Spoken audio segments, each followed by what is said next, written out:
and thank you for joining us for another installment of California Employment News, a video and podcast resource from the Labor and Employment Group at Weintraub Tobin to help you with employment law updates and best practices. My name is Beth West, and I'm a shareholder at Weintraub Tobin and chair of the Labor and Employment Group. Today, our topic is mandatory harassment prevention training under California law.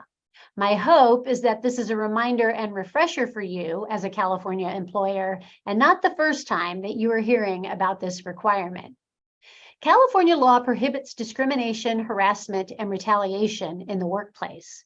The law requires that employers take reasonable steps to prevent and correct wrongful behavior in the workplace that is or could be construed to be discrimination, harassment, or retaliation. Part of the preventative measures employers must take includes training employees. Under California law, employers with 5 or more employees must provide training to both supervisors and managers who work in California. The training must consist of 2 hours of harassment prevention training every 2 years or within 6 months of hire or promotion. This training is sometimes referred to as AB 1825 training. After AB 1825 was enacted, another bill, SB 1343, was passed that requires employers with 5 or more employees to also provide 1 hour of training to non-supervisors who work in California every 2 years or within 6 months of hire. There's also training requirements for seasonal and temporary employees. Those employees must be trained if they're hired for a duration of 6 months or less, within 30 calendar days from the date of hire, or within 100 work hours, whichever occurs first. The law does not require that employees located outside of California be trained, even if they work for a California employer. However, it is good practice for California employers to provide training to all of their employees.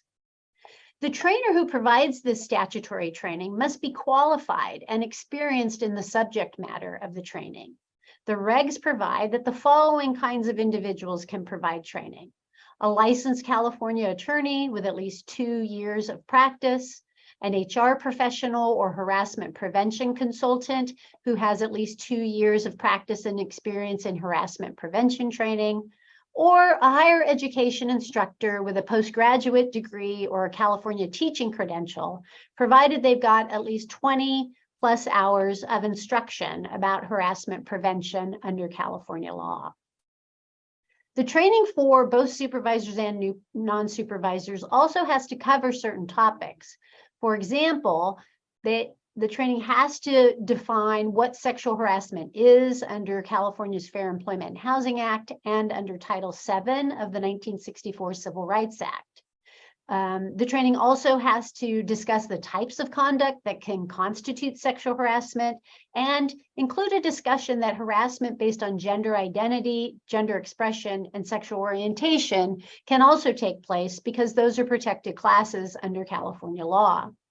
Some other examples of what needs to be in the training are strategies on how to prevent sexual harassment, practical examples of what harassment looks like, and then also a discussion about what abusive conduct or bullying in the workplace looks like.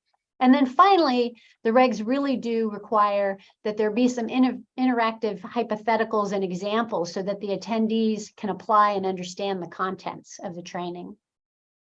The training can be in person or online, provided it is interactive and presented by a qualified trainer. If you have any supervisors or non-supervisors who have not yet had their required training, Weintraub Tobin has 2 open training sessions available in 2023. The dates are June 8th and December 7th. You can find more information about the training on our website at www.weintraub.com.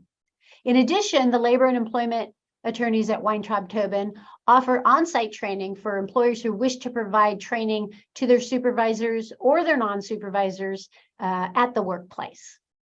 Well, that's it for today. You can continue to find installments on California Employment News at our blog at www.thelelawblog.com or wherever you listen to your favorite podcasts. Thanks for joining us. See you next time.